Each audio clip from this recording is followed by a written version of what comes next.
Hello dear student, hope you all are doing good. আমি class 5 lesson 2 the joy of helping storyটো ধুনীয়াকৈ বুজিলো, tough word meaning কিছুমান কৰিলো আৰু up to question number 5 we have already finished in the previous videos. আগৰ যিখিনি video আমি কৰিলো তাত আমি অলৰেডি ফিনিশ কৰিলো up to class question number 5 আজি আমি আৰম্ভ কৰিব লৈছো question number 6 read the following line তলৰ লাইনটো পঢ়িব কৈছে আ টিম অফ ভলেণ্টিয়াৰ মানে কি freely offer to do something কিছুমান মানুহ যোনে ফ্ৰী অফ কষ্ট পইচা নলোৱাকে কিছুমান কাম কৰি দিয়ে তেওঁলোকক ভলেণ্টিয়াৰ্ছখিনি কেনেকৈ সম্বোধন কৰে আ টিম অফ ভলেণ্টিয়াৰ্ছ বুলি the underline word stands for a collection or a group of পিপল তলত যিখিনি আণ্ডাৰলাইন কৰি দিয়া ৱৰ্ডবোৰ আছে এই ৱৰ্ডখিনি কিছুমান এটা কালেকশ্যন বা মানে এটা বস্তুক নেদেখুৱাই অলপ কালেকশ্যন ধৰাই তিনিটা কিজ আছে কালেকশ্যন অফ কিজ বা a bundle of sticks এনেকুৱা অলপ সৰহ বস্তু থকা a group of people অলপ সৰহ মানুহ বা এটা কালেকশ্যন দেখুৱায় এই তলত দিয়া আণ্ডাৰলাইন কৰা ৱৰ্ডসমূহে নাও ৰিড দ্য ফলোয়িং চেণ্টেন্সেছ এই চেণ্টেন্সেছখিনি পঢ়িব কৈছে ইয়াত আমাৰ 5টা চেণ্টেন্স দিয়া আছে they all contain words that show' a collection এই গোটেই 5টা চেণ্টেন্সতে একোটা ৱৰ্ড দিয়া আছে যিহে গ্ৰুপ বা কালেকশ্যন দেখুৱায় অলপ সৰহ বস্তু a flock of sheep was grazing in the field ঠিক আছে ফ্লক ৱৰ্ডটো শ্বিপ ভেড়া ছাগলী বা চৰাই বাৰ্ডছকো আমি ইউজ কৰোঁ আ ফ্লক অফ বাৰ্ডছ মানে ঢেৰ চৰাই ওপৰেদি আকাশত যেনেকৈ উৰি যায় তেতিয়া ফ্লক অফ বাৰ্ডছ বুলি সম্বোধন কৰোঁ গ্ৰুপ অফ বাৰ্ডছ বুলি নকয় সদায় ফ্লক অফ বাৰ্ডছ বুলি কয় বা টিম অফ বাৰ্ডছ বুলি নকয় কিছুমান স্পেচিফিক ৱৰ্ডৰ লগত স্পেচিফিক কিছুমান কালেকশ্যন বা তেনেকুৱা ৱৰ্ডছ ইউজ কৰে a flock of sheep I have a bunch of keys এতিয়া ফ্লকটো ইয়াত ইউজ নকৰে কিজৰ লগত বাঞ্চ অফ কিজ বুলিহে কয় ফ্লকটো সদায় শ্বিপ বা প্ৰায়ে বাৰ্ডছৰ লগত ইউজ কৰে I have a bunch of keys can you see the herd of cattle ডাঙৰ জীৱ জন্তুক হাৰ্ড বুলি সম্বোধন কৰে হাৰ্ড অফ এলিফেণ্টটো হয় he gave me a bundle of sticks ঠিক আছে বাণ্ডল অফ ষ্টিকত সদায় বাণ্ডলটো ইউজ কৰে a delegation of teachers visited the chief minister delegation মানে কি ডেলিগেশ্যনৰ মিনিং হ'ল কিছুমান ৰেছপনচিবিলিটি দিয়ে কিছুমান স্পেচিফিক মানুহক সেই স্পেচিফিক মানুহক দিয়া ৰেছপনচিবিলিটিটো গ্ৰুপ অফ পিপলক যাক বা টিচাৰ্ছে হওক বা গ্ৰুপ অফ ডক্টৰ্ছ তেওঁলোকক ডেলিগেশ্যন বুলি কোৱা হয় যাৰ এটা স্পেচিফিক জব বা ৰেছপনচিবিলিটি থাকে বুজি পালা এইখিনি মই ৱৰ্ড মিনিং অলৰেডি ইয়াত মই লিখি দিছোঁ তোমালোকে এটা স্ক্ৰীনশ্বট লৈ থোৱা বা এনেকৈ লিখি ল'বা ভিডিঅ'টো পজ কৰি তোমালোকৰ বহুত হেল্পফুল হ'ব টিম মানে হ'ল আ গ্ৰুপ অফ ইণ্ডিভিজুৱেল ফ্লকটো ক'ত ইউজ কৰে usually refers to a group of birds or sheep বাঞ্চটো ক'ত ইউজ কৰে an approximate number of similar items একেই বস্তু প্ৰায় কিমানখিনি নাম্বাৰত আছে ঢেৰ নাম্বাৰত এপ্ৰক্সিমেট মানে নট একজেক্টলি মানে একজেক্ট নহয় এটা থুলমূল আইডিয়াটো এপ্ৰক্সিমেট বুলি কয় ইমান থাকিব পাৰে চাগে সেই তেনেকুৱা এক্সাম্পল হৈছে বাঞ্চ অফ বানানাজ বাঞ্চ অফ মাংকিজ ঠিক আছে এনেকৈ তাৰপিছত বাণ্ডল ডি পিছত LE ঠিক আছে এলটো ইয়াত থাকি গ'ল বাণ্ডলটো টাইটলি পেকড টুগেডাৰ টাইটলি যিটো বস্তু মই যদি পেঞ্চিল বহুত একেলগে টাইটলি মই থওঁ তেতিয়া ক'ব পাৰিম যে বাণ্ডল অফ পেঞ্চিলছ একেলগে বান্ধি তেনেকৈ থ'লে টাইটলি ঠিক আছে হাৰ্ড মানে herd of cattle large group of animals delegation a group of people with specific responsibility or job এনেকৈ তোমালোকে এইখিনি স্ক্ৰীনশ্বট লৈ লিখি মনত ৰাখিবা ঠিক আছে এইখিনি বহুত দৰকাৰ আৰু monkeysৰ লগত সদায় কি ইউজ হয় monkeysক আমি troop বুলি কওঁ a troop of monkeys ঠিক আছে TROOP troop of monkeys দেখিছাতো ক্লাছ 5ৰ ষ্টেণ্ডাৰ্ড লাহে লাহে ইংলিছৰ বাঢ়ি গৈ আছে তোমালোকে নিজৰ পঢ়া শুনাখিনিও তেনেকৈ বঢ়াই লৈ গৈ থাকিব লাগিব ঠিক আছে Question number 7 fill in the blanks by choosing the correct word ইয়াৰ পৰা correct word choose কৰি এই blanks খিনি পুৰাব কৈছে a team of সেই কাৰণে মই ইয়াত দি দিছিলো team টো কিহত কম group of individual মানুহৰ এটা দলক team বুলি কোৱা হয় ঠিক আছে team টো সদায় মানুহৰ দলত ইউজ কৰে গতিকে players হ'ব ইয়াত birds আছে books আছে elephants আৰু flowers আছে গতিকে team of players বুজিলা a flock of মই কি কৈছিলো birds আৰু sheepত ইউজ কৰে ইয়াত birds আছে গতিকে a flock of birds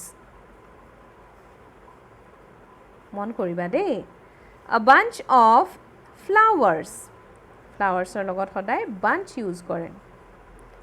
bunch of মানে similar thing মানে একে বস্তু ঢেৰ থাকিলে হা আৰু যেটো বস্তু জিআই নাথাকে হেতু bunch ইউজ কৰা হয় a bundle of books a bundle of books a herd of elephants large animal য'ত থাকে তাত herd ইউজ কৰে done now come to question number 8 look up the meanings of these words in the dictionary তোমালোকৰ school খুলিলে তাৰ আগতে মই দেখুৱাই দিম মই কাইলে এটা ভিডিও আপলোড কৰিম য'ত ডিকশনাৰীত আমি কেনেকৈ ওয়াৰ্ডবোৰ বিচাৰিব লাগে এটো মই তোমালোকক দেখুৱাই দিম কাইলে আজি ইয়াৰ পৰা কোৱেশ্চন আনসাৰ্স সমূহ কৰি দিছো তোমালোকে ঘৰত কোৱেশ্চন আনসাৰ্সবোৰ কৰিবা এতিয়া ইয়াৰ মিনিং কৰিবলৈ কৈছে মই অলৰেডি লিখি লৈছো ৰিং তাৰ পিছত ইনজিওৰ তাৰপিছত আকাৰৰ মানে কি ভিকটিমৰ অৰ্থ কি মিনিং মানে অৰ্থসমূহ লিখিবলৈ দিছে belongings মানে কি contribution মানে কি মই ইয়াত লিখি লৈছো তোমালোকে স্ক্ৰিনশ্বট মাৰি ল'ব পাৰা নতুবা ভিডিওটো প্লে কৰি পজ কৰি পেলাই তোমালোকে চাব পাৰা লিখি ল'ব পাৰিবা ring মানে হল a jewelry মানে কাণত যে পিনু কানফুলি ইয়াৰিং বুলি কয় বা হাতত পিনা ring or a jewelry or a circular thing বা গোল এটা বস্তুকো ring বুলি কোৱা হয় injure do physical harm or damage to someone injure মানে physically দুখ পোৱা ঠিক আছে occur মানে happen বা take place কিবা এটা হোৱা তো occur বুলি কয় victim মানে a person who has been attacked injured robbed or killed by someone victim তাক বুজায় বা মানুহক বুজায় যোন মানুহটো অ্যাটাকড হৈছে আনৰ পৰা কোনোবাই মানুহটোক অ্যাটাক কৰিছে বা হি দুখ পাইছে ঠিক আছে ৰব মানে চুৰি তাৰি কোনোবাই কৰি লৈ গৈছে বা কোনোবাই মানুহটোক মাৰি পেলালে সেই মানুহটো ভিকটিম হয় যোনে হে কষ্টখিনি পায় তেওঁ ভিকটিম belongings মানে কি belongings মানে a person's movable possessions যিখিনি বস্তু মানুহৰ ইয়াৰ পৰা তালে মুভ কৰিব পাৰি লৈ যাব পাৰি হেখিনি belongings contribution মানে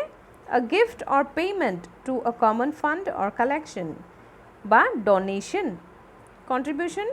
কত আমাৰ হয় কালী পূজা দুৰ্গা পূজা বা কিবা তেনেকুৱা পাতে ওচৰ মানুহে কিবা এটা পেমেন্ট কালেক্ট কৰিবলৈ আহে ডোনেশন এটা বিচাৰে হেতু কন্ট্ৰিবিউশন হয় ঠিক আছে বুজি পালা এতিয়া আহা question number 9 look at the picture and read পিকচাৰটো চাব কৈছে আৰু পঢ়িব কৈছে it was 8:30 in the morning ৰাতিপুৱা 8:30 বাজিছে Rohit Nikhil and Anjuma were walking to school Rohit Nikhil Anjuma school গৈ আছিলে খুজকাঢ়ি আভি was in the wheelchair আভি বোলা ল'ৰাজন ষ্টুডেণ্টজন তেওঁ হুইলচেয়াৰত গৈছে his father was taking him to school তেওঁৰ দেউতাকে তেওঁক স্কুললৈ লৈ গৈ আছিলে তাৰ পিছত কি হ'ল the children noticed Abhi লগৰ ল'ৰা ছোৱালীখিনিয়ে অভিক চালে ন'টিছ কৰিলে Rohit came forward and asked Abhi's father Rohit বোলা ল'ৰাজন আগুৱাই আহি অভিৰ দেউতাকক সুধিলে uncle can we take Abhi to school যে আংকল আমি অভিক আমি লৈ যাব পাৰোঁ নেকি স্কুললৈ তেতিয়া অভিৰ দেউতাকে কি ক'লে অ' য়েছ ছেইড অভিজ ফাদাৰ তেওঁ ক'লে অঁ লৈ যাব পাৰিবা he will enjoy your company তোমালোকৰ লগটো পাই সংটো পাই সি খুব ভাল পাব কোম্পেনী মানে সং ঠিক আছে লগৰ ল'ৰা ছোৱালীখিনিৰ সংটো পাই খুব ভাল পাব বুলি ক'লে ৰোহিত নিখিল অঞ্জুমা টুক অভি উইথ দেম টু স্কুল তেতিয়া ৰোহিত নিখিল অঞ্জুমা তেওঁলোকে অভিক স্কুললৈ লৈ গ'ল ঠিক আছে দেউতাক চাগে ঘৰলৈ গ'লগৈ হয়নে ঠিক আছে দিয়া question number 10A read what Rohit told his father read what Rohit told his teacher after he reached school Rohit school পোৱাৰ পিছত নিজৰ টিচাৰগৰাকীক কি ক'লে পঢ়িব কৈছে We were walking school today at 8:30 in the morning. আমি স্কুললৈ আজি আহি আছিলোঁ মানে সেন্টেন্সটো পাষ্টত আছে দেই মন কৰিবা আমি স্কুললৈ আজি আহি আছিলোঁ we were যেতিয়া এজনতকৈ বেছি মানুহ থাকে বস্তুটো হৈ গ'ল তেতিয়া were হয় অকল এজন থাকিলে তেতিয়া was আহে এইটো সেন্টেন্স অলৰেডি হৈ গ'ল এই কথাটোৰ কাৰণে was বা were আমি ইউজ কৰিছোঁ pastor We were walking to school at 8:30 in the morning today. আমি আজি 8:30 বজাত আহি আছিলোঁ স্কুললৈ We met Abhi and his father on the way. আমি কাক লগ পালোঁ অভি আৰু তেওঁৰ দেউতাকক Abhi was in the wheelchair. অভি হুইলচেয়াৰত বহি আহি আছিলে His father was taking him to school. আৰু তেওঁৰ দেউতাকে তেওঁক স্কুললৈ আনি আছিলে I asked him. মই তেওঁক সুধিলোঁ ed লাগে ভাৰ্ববিলাকত দেই পাষ্ট টেন্সত এইটো ভাৰ্ব কিবা এটা কৰি থকাটো ভাৰ্ব সুধি আছিলে I asked him মই সুধিলোঁ দেউতাকক if Abhi could come with us Abhi আমাৰ লগত আহিব পাৰে নেকি তেতিয়া কি ক'লে he agreed and Abhi came with us মানুহজনে মানিলে কথাটো মানি ল'লে আৰু Abhi আমাৰ লগত আহিলে Now complete the following passage with the words given in the help box এই help box বুলি কৈছে এইটোত আছে অলৰেডি ইয়াৰ পৰা আমি ইয়াত পুট কৰিব লাগে চাৰিটা ব্ল্যাঙ্ক আছে খালি ঠাই ইয়াত চাৰিটা আছে ওয়াৰ্ড আমি পুট কৰিব লাগে ঠিক আছে ৰোহিত নিখিল এণ্ড অঞ্জুমা কি কৈছিলে তিনিটা আছে গতিকে ইয়াত was নহ'ব were হ'ব were walking to school ঠিক আছে এজনতকৈ বেছি আছে গতিকে were আহিব আৰু were অকল এইটোতে আছে গতিকে were walking to school স্কুললৈ খোজকাঢ়ি আহি আছিলে Abhi dash in his wheelchair Abhi was sitting বহি আছিলে হয়নে Abhi was sitting in his wheelchair his father was walking behind him তেওঁৰ দেউতাকে তেওঁ পিছে পিছে খোজকাঢ়ি আহি আছিলে ঠিক আছে He dash Abhi to school. He was লৈ গৈ আছিলে অভিক স্কুললৈ ঠিক আছে হৈ গ'ল এতিয়া আহা question number 10B Write what you were doing at the following time yesterday. তুমি এই সময়ত যোৱাকালি কি কৰি আছিলা সেইটো লিখিব কৈছে তাৰমানে was আৰু were ইউজ কৰিব লাগিব যদি তুমি নিজৰ কথা কৈছা এজনৰ তেতিয়া was তোমাৰ লগৰো তোমাৰ লগত আছে তেতিয়া were ফৰ এক্সাম্পল প্ৰথম সেন্টেন্সটোত মই তোমাৰ অকল নিজৰ কথা এজনৰ কথাই কওঁ at 8 o'clock in the morning yesterday মানে যোৱাকালি মৰ্নিঙত yesterday মই কি কৰিছিলোঁ I was eating my breakfast মই ৰাতিপুৱাৰ আহাৰ খাই আছিলোঁ At 4 o'clock in the evening, সন্ধ্যা 4 বজাত yesterday যোৱাকালি তোমাৰ লগৰ কিছুমানৰ নাম দি দিবা for example Rita Sita and me where আমি তিনিটাই মানে where লাগিছে ইয়াত was নহ'ব ঠিক আছে where we were playing বুজিলা প্ৰথমটো দিলো at 8 o'clock in the morning yesterday যোৱাকালি I was eating my breakfast যোৱাকালি 8টা বজাত মই মোৰ ব্ৰেকফাষ্ট খাই আছিলোঁ at 4 o'clock in the evening yesterday Rita Sita and Geeta and me were playing আমি বুৰে খেলি আছিলোঁ বুজিলা Question number 11 The teacher was very happy with Rohit and his friends টিচাৰে Rohit আৰু তেওঁৰ ফ্ৰেণ্ড সমূহৰ লগত বহুত ভাল মানে পাইছিলে খুব ভাল পাইছিলে তেওঁলোকক they showed good manners কাৰণ তেওঁলোকে ভাল manners দেখুৱাইছিলে good manners মানে কি ৰাতিপুৱা টিচাৰক দেখিলে বা মা দেউতাক দেখিলে good morning ৰাতি good night দিয়া ভালকে লাহে ধীৰে কথা কোৱা লাহে ধীৰে খানা খোৱা এইখিনি ডাঙৰক সন্মান কৰা ঠিক আছে এইবিলাকক good manners বুলি কয় read the words in the bubbles ইয়াত দিয়া এইবোৰ bubbles বুলি কৈছে ঠিক আছে bubbles সাধাৰণতে পানীত যে জুৰত এনেকৈ থপথপাই দিলে তাৰ পৰা যিটো এয়াৰ বাবল ওলায় হা তাকে bubbles বুলি কয় ইয়াত এইকেইটাক bubbles বুলি কৈছে add some more in the empty bubbles এই দুটাত তোমালোকে নিজেই পুৰাব লাগিব প্ৰথমটো দিছে good manners কি কি showing respect to teachers সন্মান কৰা নিজৰ শিক্ষকক হা আৰু নিজৰ মা দেউতাকো পেৰেণ্টছকো দেই showing respect to পেৰেণ্টছো হয় হা ইয়াতো লিখিব পাৰা showing respect to পেৰেণ্টছৰ স্পেলিংটো মই লিখি দিছোঁ PARENTS পেৰেণ্টছ মানে মা দেউতা talking politely খুব নম্ৰভাৱেৰে কথা কোৱা helping the poor and needy যি দুখীয়া মানুহ বা কষ্টত আছে তেওঁলোকক হেল্প কৰা সহায় কৰা ইয়াত লিখিব পাৰা saying thank you মানুহে তোমাক কিবা এটা হেল্প কৰিলে তাৰপিছত তুমি তাৰ বিনিময়ত তেওঁ thank you এটা দিলা হেতু good manner বা saying excuse me তোমালোকে একেলগে কথা পাতি আছা ঘপকে এৰিটো সেই জায়গাটোৱে আহিব নোৱাৰা বেয়া দেখি ন গতিকে ক'ব লাগে excuse me তাৰপিছত তুমি সেই ঠাইটো এৰি আহিব পাৰা ইয়াত হেতু লিখিব পাৰা বা আৰু লিখিব পাৰা looking